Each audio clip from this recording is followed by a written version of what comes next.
Mergi ke Jawa niku tukang ngakali, terus hukum niku diakali. Sakjane teke hadis niku mangkana akhiru kalami la ilaha illallah dakhalal jannah. Tapi ada kekhawatiran pas la ilaha mati. Lah la ilaha mati ra radi kaya ateis.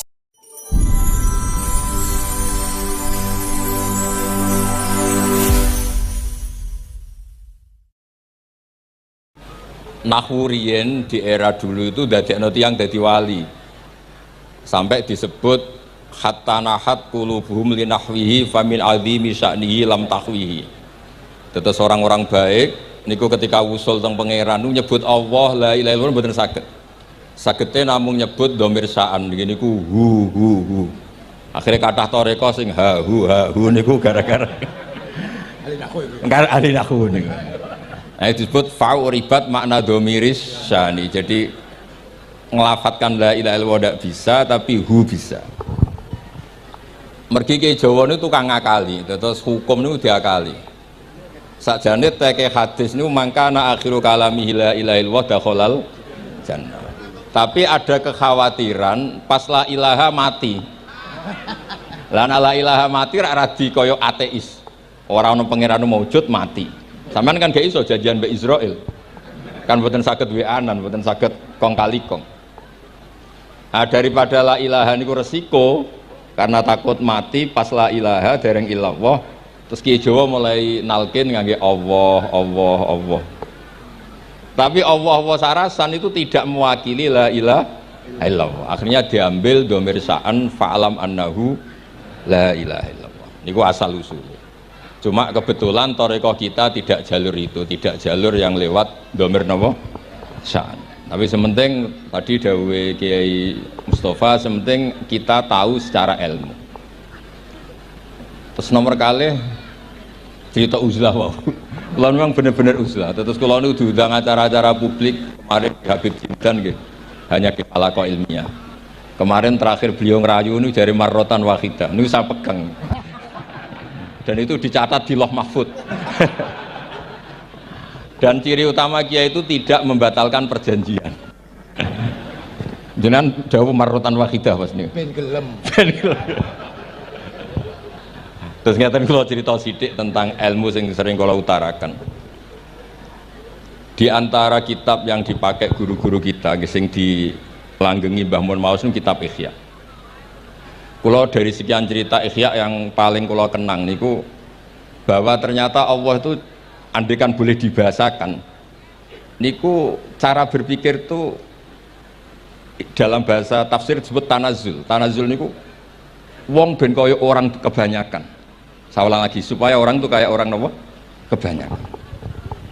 Ada dua ahli neraka yang dipanggil, yang satu ditakoki, "Cung ning neraka piye rasane?" "Syarru makan, mboten enak Gusti."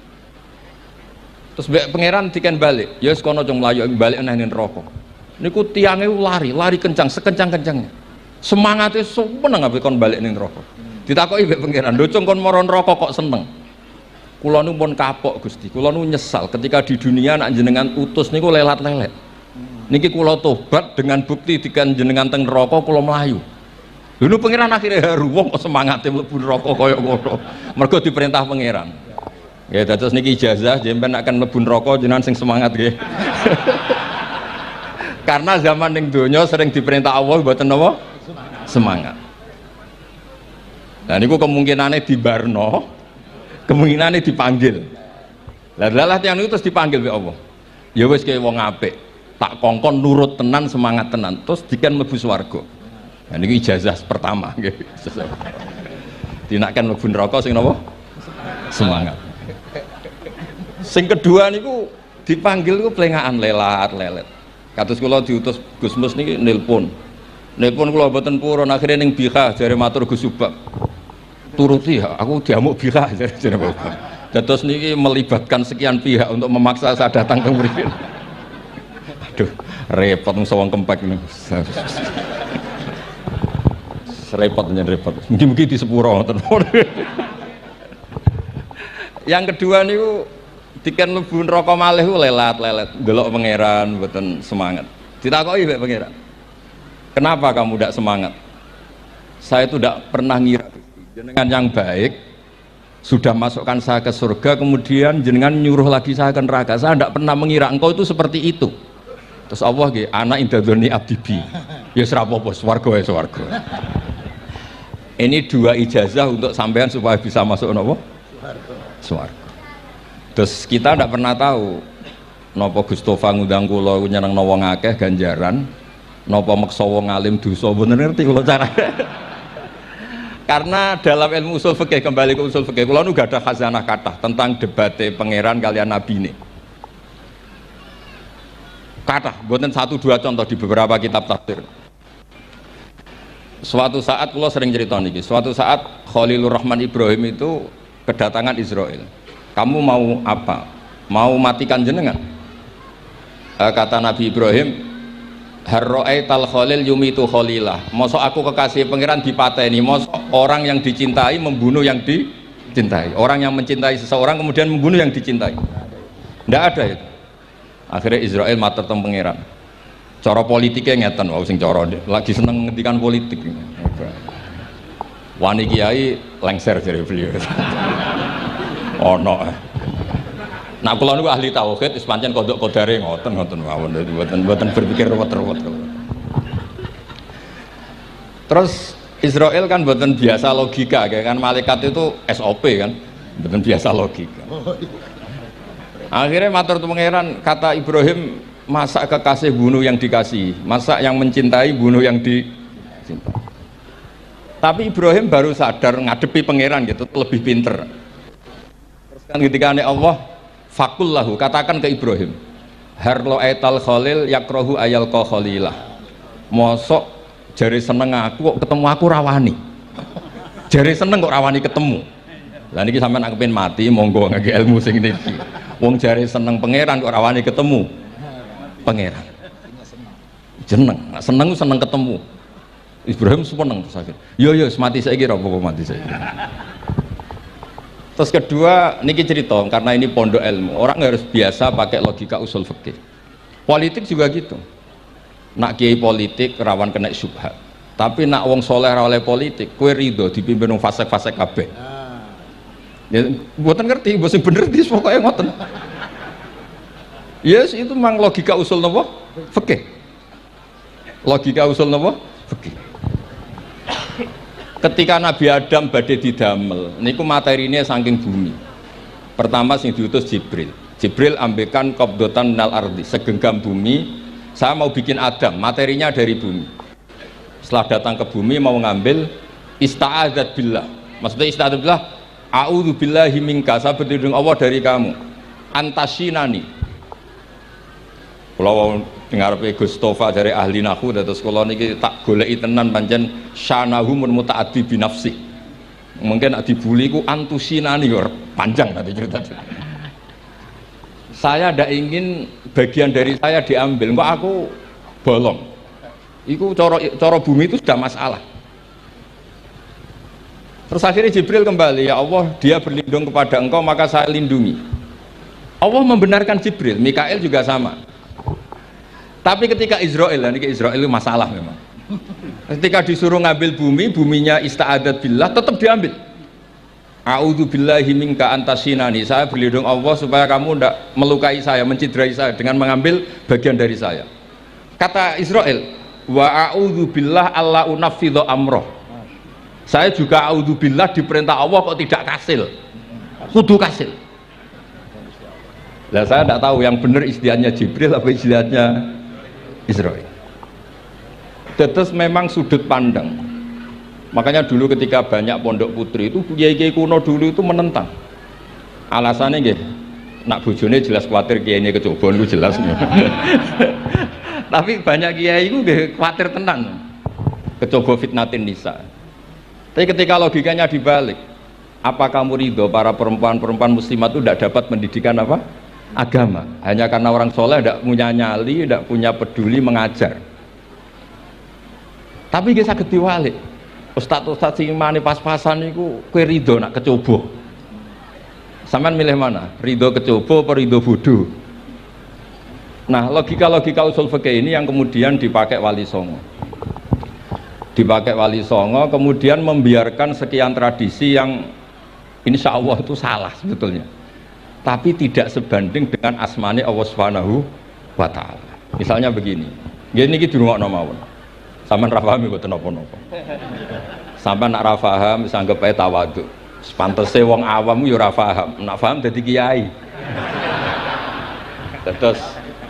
Terus biasa mawon, sampean nak ra paham aja tersiksa, umpamanya jenengan mboten kiai kok kon paham. Nah sampean pinter kados kula mestine ora ngrungokno, semangate hasud. Terus rivalitas perkara. Nah cara Mbah Mun nak cerita ngoten, dhisik ke zaman bodho iku angger kiai mbok cucuk.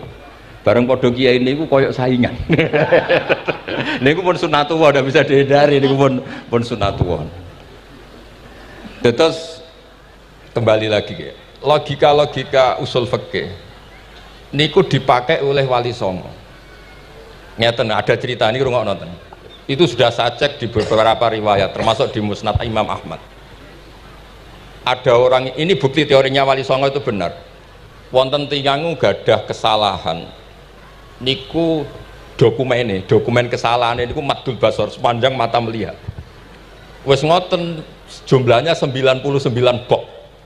Kayak apa banyaknya? Per bok maddul basar, sepanjang mata nopo melihat. Ketika dia ditanya Allah itu kalau tanya demokratis. Adzolamat kata bati. Jangan-jangan malaikat saya sentimen. Kalau kamu jelek ditulis, kalau baik enggak Gusti. Afalaka udhurun. Jangan-jangan kamu saat salah itu punya alasan. Enggak Gusti, ya memang salah. Tapi kata Allah, sudah kamu tenang saja. Kamu punya ini. Itu hanya satu bok. Ya kira-kira kayak tempat jam tangan itu. Enggak, kamu punya ini, cukup ini. Terus malaikat tanya, ya Allah, apa artinya, apa ngefek itu kalau ditimbang tuh, kejelekan sebanyak itu dengan satu bok jam. Orang ini juga bilang, Gusti sudah ada usah ditimbang, nggak ngefek, itu pasti kalah. Tapi setelah ditimbang menang yang satu bok kecil tadi, karena di situ ada la ilaha illallah Muhammadur Rasulullah. Jadi malaikat diancam sama Allah, kamu berani tidak mempertimbangkan nama saya? Apapun banyaknya bok itu dosa itu tidak saya. Kalau ini la ilaha illallah itu nama saya. Kamu berani tidak mempertimbangkan nama saya? Ya tidak berani Gusti, ya harus dimenangkan. Nah itu semalahnya kalau pengajian ini ono istilatur rijal wan nisa, tapi baru kayak ngaji di sepuro. Ya aja muni halal, tapi ya aja muni terus gak ono faedahe. Di sepuro insyaallah. Karena kalau nuruti harus steril halal itu kayaknya tidak bisa. Terus di situ ditutup fala yaskulu ma'asmillahi ta'ala syai'un. Dibanding asmane Allah Ta'ala sesuatu itu tidak ada nilainya, pasti menang Allah Ta'ala. Sehingga banyak ulama ngendikan kowe nak berdosa, bersalah mojo iki-iki. Dan kalau Anda dosa misalnya catatannya satu bok, terus di bawah ada astagfirullah, malaikat ditanya sama Allah, kamu berani tidak mempertimbangkan nama saya disebut di situ? Enggak berani. Nah saya ini ribuan orang yang ngundang, saya berani mengabaikan. Bareng ono wong ngaku mbah, ya mbah tenan wae. Ya terus ngoten, kowe wani gak mempertimbangkan Gustofa sing mantune Mbah Maimun. Ya. Semoga cara pandang malaikat nanti seperti itu. Tapi nanti kalau malaikat cara pandang, mbah kok tukang makso putu. Itu mbah model opo. Nah saya ini sudah ngalah satu kali. Berikutnya logika kedua yang insya Allah terbangun di kalangan malaikat, yaitu mbah ora oleh maksa napa putu. Ning dinggon mbah yang baik putune dolanan di barno. Ini ora. Putu lagi asik-asik dolanan. Rene. Kon nyapu. Nah, itu udah jenis mbah yang baik. Lantas kula suwun lah ngaji usul fikih yang serius karena itu menjadikan kita bermartabat. Kulo niku sering lepas jenazah tangga-tangga kulo nggih panggihane ndelok TV, nak bengi nggih ngelamun, ngayal sugih, kadang yo ngapalo tikus sing liwat dhuwure saking ra ono penggawean. Tapi kulo nang lepas jenazah ini orang baik. Sampai bojone protes, "HP opo lho Gus, angger bengi ku mau ngelamun ngitung tikus liwat, ngitung apa itu." Terus kulo matur, ngitunge aja ngono, ngitunge tarokal ma'asiya. Wong ning omah itu artinya tidak dugem, tidak melakoni maksiat. Itulah yang menjadikan usul fikih itu ilmu yang sangat terhormat. Coba kalau Anda jadi pakar usul fikih kayak saya, mengkaji betul usul fikih. Orang tidur semalaman jangan bahasakan tarokat tahajud, wa tarokal witro, wa taroka qiyamal lail. Tapi bahasakan taroka zina, wa tarokal ghibah, wa taroka kada wa kada minal ma'asi. Keren buatan. Keren. Kalau kamu udah ahli usul fikih maka kiai kok amen turu. Kiai kok guyon suwengi. Lho kiai guyon sungi itu melawan kiai itu ustaz juga manusia karena bengi itu ya kepen nonton tapi kan buatan pantas akhirnya korbannya santri ini dijak guyon gak jelas lah apel neng rodo ya ora pantas ngelawan nafsu itu berat caranya ya dilalek-lalek no guyon itu lah muka-muka malaikat kabeh ahli usul fikih nganggep ngono iku perlawanan terhadap keinginan apa maksiat. Malaikat ngaji orang. Makanya itu disebut di kitab usul fikih Tanghubul Usul itu izma min mubahin illa wa yatahaqqaqu bihi tarku haramim ma fa yalzamu minas sukun tarkul qatli wa minas sukut tarkul hibah. Tidak ada sesuatu yang mubah kecuali saat Anda lakukan, saat itu juga Anda meninggalkan keharaman. Maka sebetulnya mubah ini punya nilai yang luar biasa yaitu tarkul haram atau tarkul ma'asi. Jadi sawangane sampean nang omah kukar-kukur, mlebu metu, kukar-kukur meneh, mlebu metu, bariku turu angop, ngorok. Nah, semoga malaikat ini al-usuli sehingga ngitung itu hadza tarokal ma'asiya kullaha. Hebat. Ini orang yang tinggal napa? Maksiat. Kae nak malaikat itu jenis rada ekstrim. Alumni kempek suwengi ra tahajud ora witir ku alumni opo? Mulane kalau niku ngaji usul fikih terus supaya diperdengarkan ke malaikat. Supaya teorinya pakai usul napa? Fikih. Jadi kalau melihat kita melakukan mubah niku dihitung tarkul napa? Ma'as. Nah, ini pentingnya ngaji. Kalau nate ditanya sama seorang dosen, Gus, masa iya Quran yang katanya mutu semutu-mutunya, kemudian ada ayat kulu washrobu, mosok urusan mangan, gak usah disuruh orang juga makan. Terus kualitasnya kulu washrobu itu di mana? Terus kalau jawab, terus sorokan yang penting wopo, rapat utawa seminar. Ndak ada rapat, ndak ada seminar itu kamu ndak mati, tapi kalau nggak makan itu mati. Penting mana? Ya penting makan. Lah iya, jadi orang itu lupa kalau sesuatu yang seserius itu karena menjaga nyawa, yaitu makan. Terus karena makan tuh hal yang murah dianggap biasa, itu bahaya. Sehingga sebetulnya yang kita bisa jadi wali lewat hal-hal keseharian tidak bisa jadi wali karena tadi. Saya punya hadis, ini mudah sekali untuk Anda jadi wali. Bahkan di atas wali lah. Inna woha ta'ala layar do anil abdi. Pakai inna masih pakai lam taukid. Inna woha layar do anil abdi ayak kulal aklata fayahmadahu alaiha aw yasroba syarba fayahmadahu alaiha. Allah itu sangat ridho ada orang makan satu asupan kemudian dia muji Allah. Loh, orang tidak punya alpat itu tidak mati, tidak punya tanah ribuan hektar itu tidak mati, tapi kalau nggak makan sesuap nasi mati. Penting mana? Penting makan. Tapi gara-gara kamu tamak untuk syukur nunggu punya alpat, untuk syukur nunggu punya tanah banyak, Anda ini bodoh. Mau syukur saja syaratnya kok banyak. Jadi sebetulnya kalau kita mau jadi wali itu cukup setiap makan itu kamu syukur. Fayahmadahu alaiha aw yasroba syarba fayahmadahu alaiha. Makanya wali-wali dulu kalau didik raja yang sedang berkuasa itu ditanya, kamu raja besar, punya pengaruh besar, andaikan kamu di padang pasir dan kemudian Anda tidak mendapatkan air sama sekali, apakah kamu menggantikan kerajaan kamu demi beli satu seteguk air? Iya, akan saya beli karena saya kalau tidak minum mati. La tafroh bimulkin la yusawi jar'atamain. Kamu jangan bangga dengan sistem kekuasaan yang tidak senilai dengan seteguk air. Orang nggak jadi raja itu nggak mati, tapi kalau nggak minum mati. Terus akhirnya dosen itu tahu, wah berarti kulu wasrobu itu luar biasa Gus, sangat luar biasa. Makan dan minum itu luar biasa. Makanya terus adat kiai mertamu mangan. Kalau tadi baru datang kon mangan, di sini ya ada mangan. Ya sanggep aja itu proses jadi wali ngoten mawon. Jadi segampang itu jadi wali. Nah kemudian gara-gara torekoh terus dadi wali ku repot kon maca 10.000 wiridan kon opo. Kesuwen iki cara-cara kesuwen. Karena ini partai gak toreko tadi. Dulu abahnya Mbah Maimun Mbah Zubair itu kalau disuruh wiridan lama-lama itu nggak mau. Sementing diridani pangeran, maca kok akeh-akeh. Nah, itu partainya partai ahlul ilmi. Ya partainya partai ahlul apa? Ilmi. Nah kemudian karena saya ini nekuni tafsir ya, itu saya kepengen ya menggerakkan supaya ilmu Quran itu menarik. Caranya apa? Cari sisi ekstrimnya. Kalau bolak-balik, kenapa sih orang nggak janggal? Nggak janggal itu udah iskal. Quran itu kan kalamullah. Salah lagi Quran itu kalamullah. Masa iya Allah yang Tuhan kemudian ngendikan iya kana budu wa iya kanas tai. Kepadamu aku menyembah. Masa Allah ngendikan gitu pada kekasihnya Nabi Muhammad.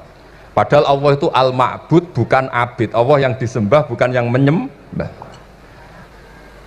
Semua ahli tafsir, saya bukan bilang sebagian, semua ahli tafsir pasti ngendikan begini. Wa yuqaddaru qabla qaulihi ta'ala iyyaka na'budu qulu. Sebelum iyyaka na'budu itu ada kata yang disimpan yaitu qulu. Jadi iyyaka na'budu itu betul ngendikannya Allah, cuma sudah dikasihkan Jibril kepada umatnya Rasulullah. Jadi Jibril bilang gini ke Rasulullah Muhammad, Muhammad qul iyyaka na'budu. Kemudian Nabi juga bilang ke umatnya qulu iyyaka na'budu. Jadi ini kalamullah yang sudah milik kita. Nah berhubung milik kita, kita sah mengatakan iyyaka na'budu. Karena kalau tidak janggal, masa iya Allah berdoa ihdinas siratal mustaqim, tunjukkan kami jalan yang benar. Lah kalau ihdinas siratal mustaqim kalamullah berarti kan Allah yang berdoa. Nah sehingga semua tafsir bilang sama, wa yuqaddaru qabla qauli ihdinas siratal mustaqim qulu. Nah terus ada mufassir lain bilang jangan mulai iyyaka na'budu ya semuanya, mulai bismillah qulu bismillahirrahmanirrahim. Masa iya Allah sendiri yang bilang bismillahirrahmanirrahim. Nah dengan tafsir seperti ini terus kita akhirnya lagi-lagi kembali ke usul fikih, kembali ke balaghah, kembali ke nahwu. Kalau ndak ya Anda akan menafsiri Quran pakai logika Anda sendiri sampai ada mungkirus sunnah. Pokoknya sementing kembali ke Quran, orang roh Quran itu kayak apa. Saya kemarin ngaji di Sedan di daerah saya bilang Sayyidina Umar itu Islam sebelum minta hidayat. Khalid bin Walid ya Islam sebelumnya ya tidak minta hidayat. Lah itu kan janggal, padahal katanya Quran itu hudal lil muttaqin, petunjuk bagi mereka yang takwa. Padahal tidak ada sabkut takwa untuk Umar. Umar tidak pernah takwa, tapi nyatanya Islam. Bahkan dia masuk ke rumahnya Zaid bin Arqam itu mau bunuh Nabi, mau nyari Nabi, bukan mau Islam. Tapi ketika dengar iparnya membaca Toha ma anzalna alikal Qur'ana litasqa, kemudian dia masuk Islam. Lalu gimana tentang hudal lil muttaqin, petunjuk bagi mereka yang takwa? Banyak ulama yang mengatakan lil muttaqin itu balaghahnya lil iktifa, lil muttaqina wa ghairihim. Jadi Quran itu petunjuk bagi yang takwa dan yang tidak takwa. Dan itu di bahasa Arab sah. Di bahasa Arab sah. Misalnya gini ya, kalau sampean punya ponakan dolan, cong-cong nang mangan. Ya maksudnya ya mangan mbek ngombe, mangan tok seretan mati kan. Itu kan satu paket. Sarobila taqikumul harra wal barda. Pakaian yang melindungi dari panas, di situ nggak disebut wal barda, tapi artinya juga wal barda. Karena kalau tidak diartikan lil iktifa, nanti Quran itu memberi petunjuk bagi yang sudah muttaqin, corong doang nguyai segoro, wis takwa kok. Nah ini kita butuh ahli tafsir yang al-usuli, karena itu yang menjadikan Quran punya kualitas lagi. Seolah lagi punya kualitas lagi. Kalau ndak, Quran tuh kayak biasa-biasa saja, kayak tadi kulu wasrobu kayak dan seterusnya dan seterusnya. Jadi kalau suwun barokahnya hormat sama orang alim kados Ki Akil, Ki Siras dan tenaga keluarga mriki. Orang menghidupkan logika ilmu lagi. Jadi kalau seneng lah nak dalam Gusmus ahli ilmu boten krono niat fakir boten. Biar sampean ngerti lah kalau ngadepi ahlul ilmi itu pun boten level. Ahlul ilmi itu kalau punya logika itu tidak bisa dibantah. Saya beri contoh sekian contoh yang nyata yang diajarkan Rasulullah SAW. Nabi itu pernah mau dipermalukan orang karena Nabi ngendikan la adwa wala tiarata, tidak ada penyakit menular. Terus ada orang iseng kok onta yang kena kudisen itu dijejerkan yang waras ikut kena kudisen. Terus orang ini tanya, ya Rasulullah ini tadi sehat, tapi kena onta yang kudisen ikut kudisen. Nabi tanya lagi, faman a'dal awal, yang kudisen pertama ketularan siapa? Wah itu dari Allah ya, maksud saya seperti itu. Jadi ada terus orang-orang kafir itu cara berpikir aja alal alihata ilaha wahida inna hadalah syai'un ujab. Muhammad ya tentu mereka masih jangkar, Muhammad problem kita ini banyak, kalau Tuhannya satu tidak cukup, ada problem kredit macet, ada problem macam-macam kan, utang piutang macam-macam, kalau Tuhannya satu tidak cukup, kita butuh Tuhan banyak karena problem kita banyak. Lalu Nabi mengajarkan mereka apa logika yang dibangun, kalau kamu jadi buruh kemudian majikan kamu banyak, semuanya merintahkan kamu, kamu bingung enggak? Ya bingung. Tuhan kamu itu majikan kamu, kalau banyak-banyak perintah semua kamu yang bingung. Ya sudah mat Tuhannya satu saja. Itu disebut dorobawa masalah rojulan fihi syuraka umutasakisuna warojulan salamal lirrojul. Nah sekarang itu kita ini mulai kehilangan fatonahnya Rasulullah SAW. Nabi dulu itu kalau nerangkan ilmu itu logikanya gampang sekali, logika yang dibangun tuh gampang sekali. Ada orang cerita, ya Rasulullah saya ini ada sekian anak saya, yang paling saya cintai satu, apa saya boleh melebihkan yang paling saya sayangi dalam pemberian? Nabi jawabannya itu tidak langsung jangan enggak. Apakah kamu berharap bahwa mereka semuanya baik ke kamu? Iya semuanya saya ingin baik ke saya. Ya kalau gitu jangan. Kan tidak fair kita mengunggulkan yang satu, melebihkan yang satu, sementara kita berharap semuanya baik. Itu tidak fair kata Nabi. Jadi dulu Nabi itu terus ini yang cerita fikih. Dulu Ahlul Madinah itu mangga itu masih pentil sudah dijual. Pentil dijual harganya 2 juta. Masa iya pentil harganya 2 juta? Karena dengan asumsi sudah jadi mangga. Tapi ketika Nabi datang di Medina dan penduduk Medina itu abkhosna sikailan, orang paling buruk dalam pertimbangan dalam jual beli, Nabi cara ngendikan itu unik. Aro'aitum law anna waha yamna'us samra fabima yastakhillu ahadukum mala akhi. Kalau pentil ini ternyata kena angin terus kemudian tidak jadi buah, lalu kamu nerima uang 2 juta itu atas nama apa?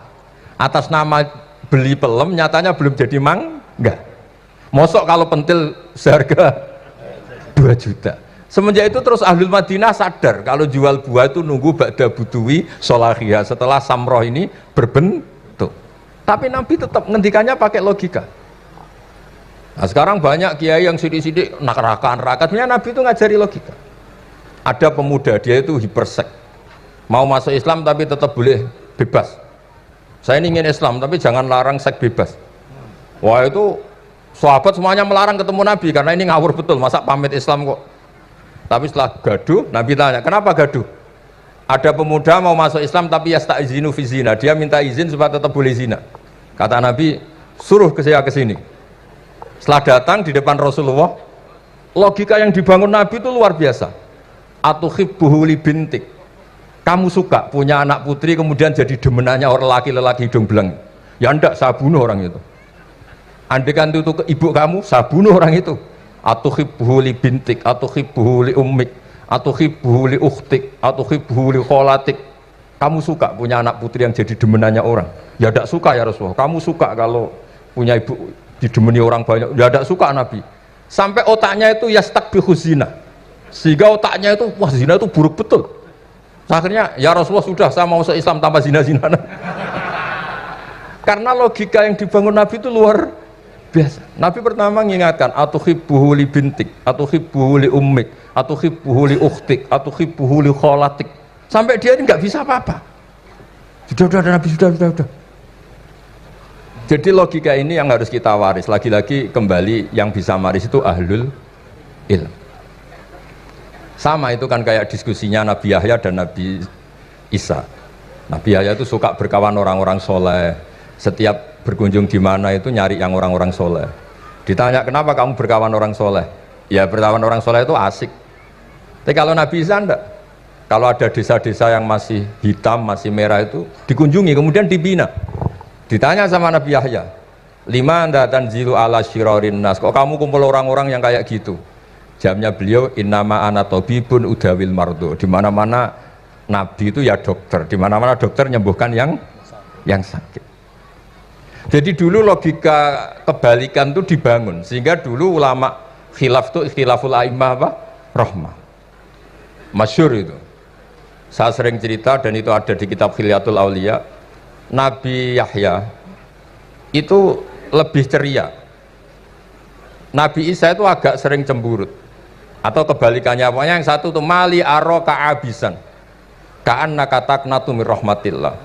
Kamu kok sering cemburut, seakan-akan rahmat Allah itu terbatas, wong kok ora iso syukur. Yang satu gojlok, mali aro ka dhahikan ka'annaka ta'manu mim makrillah. Kowe kok guya-guyu, kok bebas kok neraka wae gitu. Nah, sehingga ya itu tadi sudut pandang. Makanya saya sering cerita dulu kalau Said Abdul Al-Haddad itu tanya, "Cung kowe ngaji sapa?" "Ngaji si A." "Kiaimu tau nangis?" "Ndak." "Ojo ngaji, kiaimu ati atos, kiai kok ora iso nangis." Tapi kalau Abdul Hasan Asadili kebalikan, "Cung kowe ngaji sapa?" "Ngaji si A." "Kiaimu tau guyu nak ngaji?" "Mboten nate." "Ora usah ngaji wong ora iso syukur." Jadi nah itu yang akhirnya menjadi keseimbangan khaufau wa tama. Ada khauf, ada apa? Roja. Sehingga karena sudut pandang itu nggak bisa dihilangkan, sawalangnya nggak bisa dihilangkan. Ini yang sering diceritakan di Said, kakaknya ini. Dulu Muhammad bin Hasan Asy-Syaibani, Imam Syafi'i itu lama sekali beliau jadi ulama top yang suka fikir, dianggap fikir itu aman, ngeringankan hisab. Nggak jenengan fikir yang dihisab malaikat apanya kan? Kan nggak bisa ngisab jenengan, apa saja tidak punya. Punyanya problem.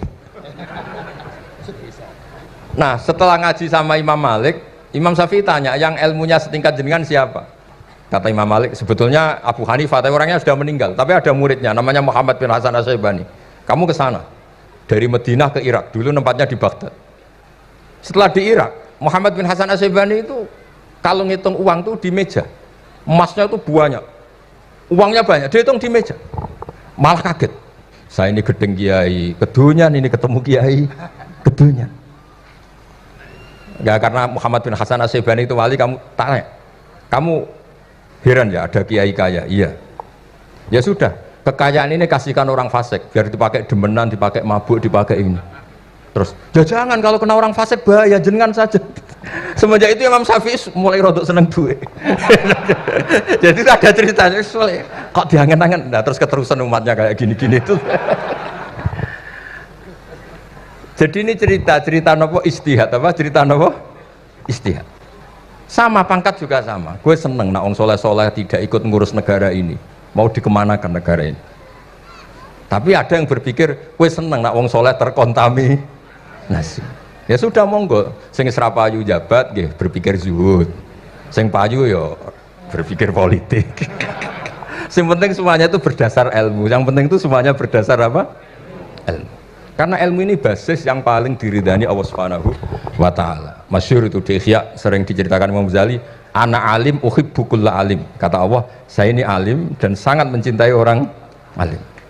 Karena orang alim ini yang tahu perspektif. Orang yang enggak, yang ngiranya, saya ulang lagi, yang ngiranya itu enggak ilmiah. Di depan orang alim itu sangat-sangat apa? Ilmiah. Yaitu tadi misalnya ada ayat wa min ayatihi manamukum billaili wan nahar. Masa iya tidur yang ngorok semua turunnya secara jelas kok jadi wamin ayati. Tanyakan ahli medis, sistem tubuh kita kalau nggak tidur tuh kayak apa rusaknya. Dan toat pas-pasan ini satu-satunya solusi ya turu. Bengi ngempet kepen delok dangdut, delok dugem, barang turu jebule esuk wis bar, alhamdulillah. Cara melek iman kamu seberapa? Tarikan-tarikan maksiat posisi kamu terjaga bisa kalah kan? Tapi kalau tidur sukses kan tarkul maksinya. Nah karena tidur itu sukses menghilangkan maksiat disebut wa min ayatihi manamukum billaili wan nahar. Sampai Imam Ghazali ngendikan di makalah itu, sehingga nanti ibadahnya umat ini di akhir zaman an-naumu, ibadah terbaiknya itu tidur. Nah niku mulane maksud kula ngeten. Sampeyan anut jalur wong alim dia turu ya ibadah, tengok-tengok ya ibadah, jagongan nggih ibadah, gojol-gojolkan ambek kanca nggih napa? Ibadah. Karena ini semuanya kul bi fadlillah bi rahmati fa bidzalika napa? Falyafrahu. Tapi kalau kamu tidak punya basis ilmu, adanya suudzon. Kiai kok jagongan guyon sewengi ku kiai opo? Kiai kok turu sewengi ku kiai. Karena basisnya ada ilmu. Padahal jelas ketika Rasulullah bikin urutan kebaikan, pertama Nabi ngendikan kamu menolong orang. Jika tidak bisa, terakhir Nabi ngendikan takufu syarraka anin nas fa innaha shadaqatun minka ala nafsik. Tadi beliau juga cerita di nasihat Imam Mun, idza lam tuhsin fala tusi. Kalau tidak bisa berbuat baik, setidaknya kamu tidak berbuat jelek sama orang lain. Dan potongan ini paling gampang apa? Tidur kan? Wis sampean nak turu wis ra zina, ra maling, ra ngrasani wong wis ora tusi. Nah, dengan konstruksi usul fikih seperti itu kamu tahu kualitas ayat wa min ayatihi manamukum billaili wan nahar. Ya sama, ternyata makan itu yang menjaga nyawa, ternyata makan itu yang menjadikan syukur. Kalau kamu nggak percaya puasa, sama nak poso gedang goreng itu mewah, gedang goreng itu mewah, air satu teguk itu mewah. Makanya kalau ulama dulu ada santri kepengen mangan enak, ya saya ingin mangan enak gini-gini, caranya gimana? Itu rumusnya ada sate, ada mie ayam. Idamuhu alju, kalau kamu ingin enak lauknya itu lapar. Ya kita kalau puasa itu semuanya kan enak. Nah itu lagi-lagi basisnya itu ilmu. Nah sekarang banyak orang yang sudah tidak peduli dengan ilmu, kayak ijazah dilakoni kan. Jadi kayak wiridan la ilaha illallah itu sebetulnya harus dibarengi dengan ilmu. Ini yang terakhir supaya nggak lama-lama. La ilaha illallah itu basisnya ilmu. Surga yang begitu mewah itu dibikin juga bagi yang melafadzkan la ilaha illallah. Neraka yang begitu ekstrim, sampai kalau benda dijatuhkan dari atas ke neraka itu sampai bawah nunggu 70 tahun. Bisa kamu bayangkan kalau kamu di dalam naiknya susah itu. Ini dijatuhkan ke neraka itu sampai bawah nunggu berapa? 70 tahun. Loh, neraka sebegitu ekstrim itu dibikin untuk yang menolak la ilaha illallah. Berarti kalimat ini kalimat spesial. Kalimat yang neraka dibikin ya atas nama itu yang menolak, surga dibikin juga atas nama itu yang menerima. Itu satu saktinya la ilaha illallah. Sakti kedua, orang kafir 70 tahun ngelafatkan la ilaha illallah sekali langsung dihukumi mukmin. Yughfar lahum ma qad salaf. Qul lil ladzina kafaru iyantahu yughfar lahum ma qad salaf. Orang yang melafatkan la ilaha illallah Muhammadur Rasulullah itu dosa 70 tahun kafir itu hilang semua. Tapi gara-gara ada ilmu terus diumumkan tahlil dening Kiai Haji Niam mesti sing guri wah sawi mesti guri. Padahal kalau kamu tahu ilmunya tadi ini kalimat yang luar biasa, kalimat yang bisa melebur dosa. Bahkan dalam mazhab Sadiliyah itu unik, kalau kamu wiridan la ilaha illallah itu jangan istighfar dulu, istighfarnya belakangan. Alasannya Abdul Hasan As-Sadili itu fa'lam annahu la ilaha illallah wastaghfir li dzambik li hadil kalimah. Orang kafir 70 tahun dia istighfar 100 kali enggak akan dimaafkan Allah, tapi ngelafatkan la ilaha illallah langsung dimaafkan. Jadi orang bisa dimaafkan tuh barokahnya la ilaha illallah.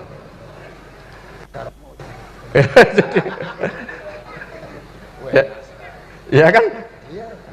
Jadi orang kafir 70 tahun wirid istighfar 100 kali atau 1000 kali dimaafkan enggak? Enggak kan? Tapi kalau membaca la ilaha illallah dimaafkan. Jadi istighfar tuh ngefek positif itu kalau dibarengi la ilaha illallah. Makanya wastaghfir li dzambika bihadil kalimah. Kamu boleh istighfar berdasar hadhil kalimah, berdasar la ilaha illallah. Tapi terus kemudian ya thariqah itu banyak, itu urusan rasa. Justru karena la ilaha illallah kalimat thayyibah harus disucikan dulu. Caranya istighfar dulu. Nah itu urusan monggo lah. Tapi apapun itu basisnya harus napa? Ilmu. Basisnya harus ilmu. Jangan malah sentimen. Wong di kuburan wiridan la ilaha illallah dihukumi kafir. Nah, itu kan aneh.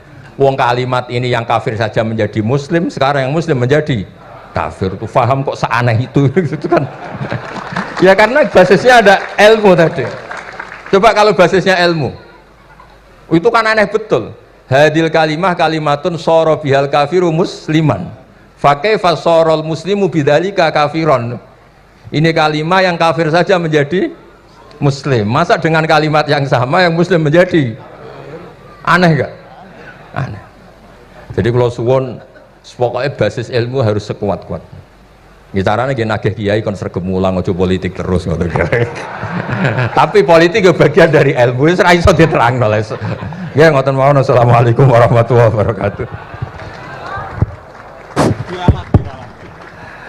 Sik Gus, aja lunga dhisik. Iki wong semuanya sudah tahu sampean alim, menerangkannya enak, fikhan wa usulian wa tafsiran. Cuma mereka yang tanya itu biyen belajar piye kok iso alim kaya ngono, ya kan? Nah, terangkan Gus, terangkan. Mati.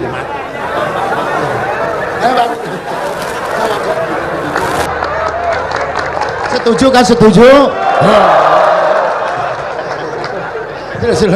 Asal dakaik.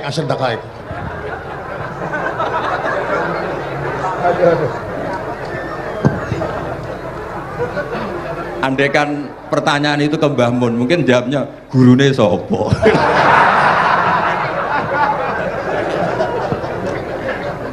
Tapi mungkin kalau ke mbah saya ya juga babanya nih pihak juga Mbak Abdul Aziz, mungkin putuku. Tapi kalau saya ingin cerita tentang saya paling ya, aku sregep. Yang jelas tuh dari kafadlu yuti apa? Mayas. Tapi gini, kalau ini menghormati bahasa saya ini, kalau ijazah begini, dulu Mbak Mun tuh sering cerita juga bahasa hal. Kena kepengen ngalim, ku sinau sedurunge ngaji. Ya, misalnya kamu ngaji takrib atau ngaji wahab sama Mbah Mun, kamu baca dulu sebelum ngaji. Nah, setelah dibaca, misalnya kamu baca rofa kok Mbah Mun baca jer, kamu baca jer, Mbah Mun baca rofa, berarti goblok tulen. Karena semua teori Anda kok salah. Ya, misalnya Mbah Mun baca wadakaro sapa al-musannifu, kamu baca wadakaro musannif. Berarti kan goblok banget itu. Ya kan ada cerita gitu, ada orang tuh nggak tahu betul Gus maknanya lam tardiman itu apa. Lam tardiman dicari di kamus itu udah ada, ternyata itu di head lam tarodaman.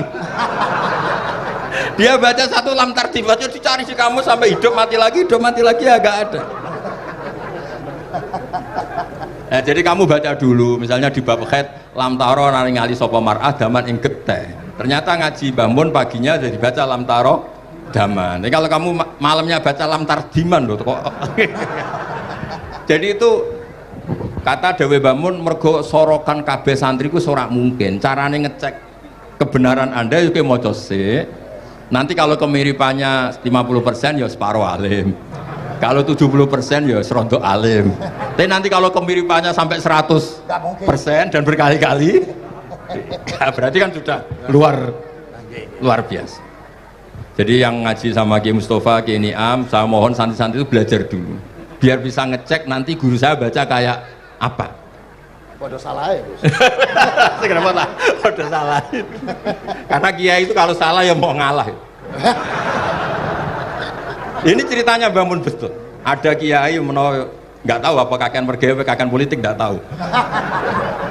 Wal babi lan walang. Terus ada santri, kulo gak ada makna kok lawang. Ya walang sing lawang cung. Mau ngalah. Terus watini lan wit alu. Gurune maca alu. Kulo gak ada makna kok elo. Lah ya wit telu kena gua alu. Tapi saya menangi kiai itu kalah sama santri itu. Saroko nyolong sapa wong albedo tangi anduk. Terus gurunya kaget. Cung kok anduk, cung. Bareng didelok endok. Karena kalau pegon kan anduk sama endok itu podo ae. Ini ada podo. Tapi kiainya akhirnya kalah. Memangnya nyolong anduk boleh? Yo ora, cung, yo haram, yo podo ae kalau gitu nyolong. Nyolong endok ya haram, nyolong anduk haram. Lo cerita itu masyhur itu. Kalau cerita yang terkenal di Lirboyo itu kan ada santri dari Jakarta di kelas.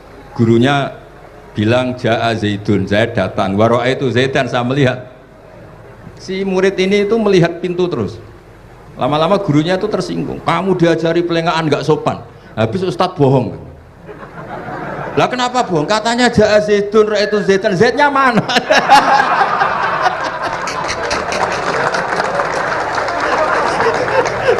Dia gak ngerti. Zaid datang, saya melihat mana orangnya kok dibahas-bahas terus itu. Ya, jadi yang serius tadi, kalau sampean ingin nguji kualitas Anda, makanya saya dulu itu pede baca kitab di depan Mbah Mun karena ya ngecek. Dan dulu itu Gus Zofur, Gus Kamil sebelum ngaji ya itu mesti sinau sama saya. Nanti ketika Mbah Mun baca tadi, kalau kemiripannya kita 90% ya bagus, syukur-syukur sampai 100. Dan itu terulang sampai Wahab Hatam, Jamul Jami' Hatam, sehingga kita tahu. Jadi kalau diskusi kita kok salah ya tahu, kalau benar ya tahu, kalau tahqiq ya tahu. Biasanya kalau tahqiq itu Mbah Mun karena takut nyalahkan kiai-kiai Jawa, kalau baca 2 kali, misalnya begini, Yasmalu, kadang diwaca Yasmilu ora apa-apa nggih Jawa wae gitu. Karena kalau kita memaksakan sampai benar seperti di kamus, kayaknya kalau kiai Jawa itu berat sekali.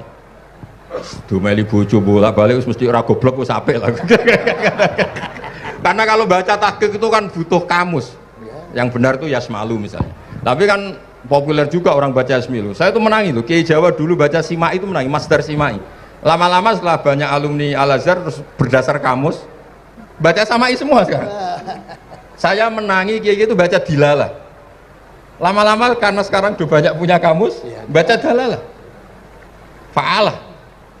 Jadi Kiai itu juga kadang-kadang keteror muridnya. Makanya Syekh Zakaria Al-Ansori itu pernah ditanya, kenapa engkau begitu alim alama sampai dilakopi Syekhul Islam? Kata beliau itu lucu jawabannya, karena saya ini orang yang sial. Saya dulu punya guru namanya Ibnu Hajar Al-Asqalani dan punya murid namanya Ibnu Hajar Al-Haytami. Kata beliau, dukik tu bena hajaro ini, saya ini digebek 2 batu. Kalau mau ngaji takut saya minta ampun karena disuruh baca sama Ibnu Hajar Al-Asqalani. Kalau mau ngajar takutnya saya bukan main, karena Ibnu Hajar Al-Haytami itu cerdasnya bukan main. Jadi kalau saya salah itu konangan. Akhirnya dia jadi orang sial tadi, mau ngaji ya belajar, mau ngajar ya belajar. Makanya meskipun ini pernah sepuh saya tidak berani ngaji beliau. Wah, mesti meriang saya kalau ngaji. Jadi yang terkenal alim-alim mohon ngajinya dikurangi ya, karena ini kasihan gurunya. Kasihan gurunya. Nggih, pun cekap. Pun itu catat ya. Sebelum ngaji baca dulu. Satu lagi, Gus. Sampean ketoke kiai ndesok kok kuliah. Betul kuliah? Oh, nggih nggih. Pun dari belajar dari mana sampai kemana Gus jenengan? Dari Mondok sampai ke Jogja sampai Putih. Monggo.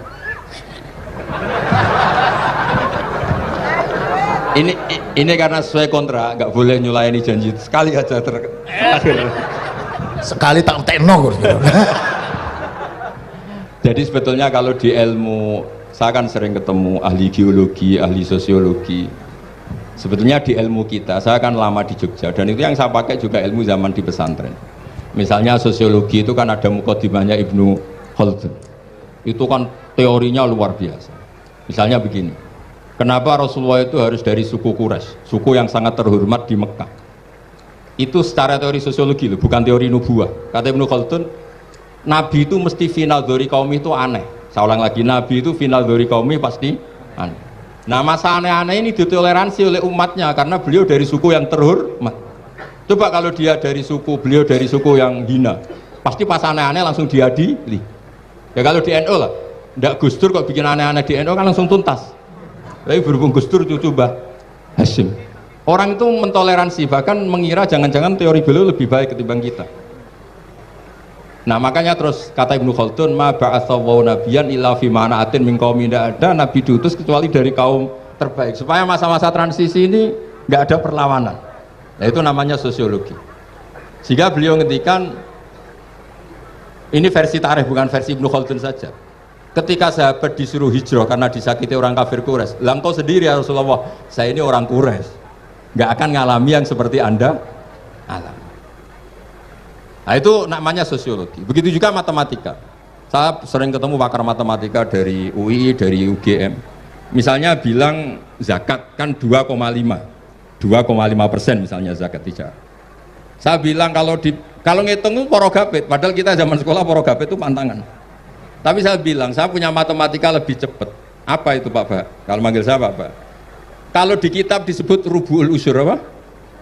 Jadi bertahap. Misalnya 1 juta, usyurnya akan 100.000. Setelah 100.000 rubu'nya 25.000. Itu kita tidak usah pakai catatan bisa. Nah itu matematika Arab. Makanya orang Arab itu nggak bisa nulis, tapi matematikanya cepat karena bertahap. Misalnya 1 miliar ya cari aja usurnya 100 juta. Berarti rubuhnya 25 juta. Berarti 2/5, 2,5-nya 1 miliar itu 25 juta. Tapi kalau orang Arab bilang itu rubuhul usur. Diusurkan dulu baru dirubuk. Misalnya 6. 2/3 6 berapa? Orang Arab bilang sulusan. 6 sulusnya 2. Sulus 2 kali berarti 4. Sama misalnya zakat zuro. Zakat zuro itu kan al usyur sama nisful usyur. Berarti misalnya kalau tidak disirami ya, tidak biaya, zakatnya itu 10%, berarti per 100 10. Nah, sekarang kalau 10 ini kan berarti 1/10. Lah nanti kalau disirami pakai biaya namanya nisful usyur, berarti 5. Jadi orang Arab itu nggak mau langsung bilang 5 karena kalau 100 dibagi 5 itu apa jadi 5 itu mikirnya panjang. Jadi diusurkan dulu terus nanti dibilangkan nisful usyur. Nah, jadi ilmu khazanah kita ini sudah luar biasa. Nah, itu makanya terus orang Arab kalau ngitung matematika itu tidak usah tulisan, tidak usah porogabit karena bertahap tadi. Jadi misalnya 2,5 bahasannya apa? Rubu'ul usyur. 1 miliar usurnya berapa? 100, rubuknya berapa? 25. Nah ini semoga buatan ngingkari janji. Wassalamualaikum warahmatullahi wabarakatuh. Matur. Sebetulnya masih ada satu lagi, cuma ampun. Beliau adalah sangat hafal dengan nu'util masyayikh. Artinya sebutan, kenapa Imam Ghazali itu Syekhul Islam, Hujjatul Islam, kenapa Imam Anu Syekhul Islam, kenapa Imam Anu, sahabat Anu, ada Saifullah, ada Asadullah, itu biar ahli sekali, karena ini belum tuntas, jadi ya berikutnya insya Allah kita mentongakakan, ya Allah moga-moga Gus Bah gelem kok ntongakan jajal dongane Gus Bah karo donga sampean mandindi kira-kira. Matur nuwun Gus, matur nuwun Sayyid, matur nuwun, sangat matur nuwun, sangat Masya Allah niki jelas Gus Bah itu enteng, cepet atau diterimanya ku apa jenenge keterangannya cepat dan sebagainya cepat. Enggak ada kayak yang jelimet tak kira apalagi saya mendengar dianya saja nggak paham kok. Nah, itu nah, demikian matur nuwun sampean kudu matur nuwun sangat wong sing lagi nuzlah ora gelem luar biasa. Kita hanya selanjutnya atau mohon Gus kula sak sedulur sak santri nek pas jenengan donga pas uzlah njaluk ditungakne ngoten mawon. Nggih ngoten mawon pun nggih. Sapa sing tungak? Allahumma shalli ala sayyidina Muhammad wa ajma'in. Alhamdulillah rabbil alamin. Allahumma rabbana zalamna anfusana wa in lam taghfir lana wa tarhamna lanakunanna minal khasirin. Allahumma ya fattah ya khairal fatihin iftah qulubana washrah sudurana waj'al ulumana nafi'ah waj'al a'malana salihah waj'al dhurriyyatina thayyibah waj'al hayatana hayatan mutma'innah marzuqah salimah minal afati wal balaya birahmatika ya arhamar rahimin. Allahumma ya latifan bi khalqih wa ya aliman bi khalqih wa ya khabiran bi khalqih ultuh bina ya Allah fi qadai hawaijina kulliha min hayat dunya wal akhirah ya latif ya alim ya khabir la ilaha illa anta subhanaka inni kuntu minadh dhalimin la hawla wa la quwwata illa billahil azim. Sallallahu ala sayyidina Muhammad alhamdulillah bil alamin. Al-Fatihah.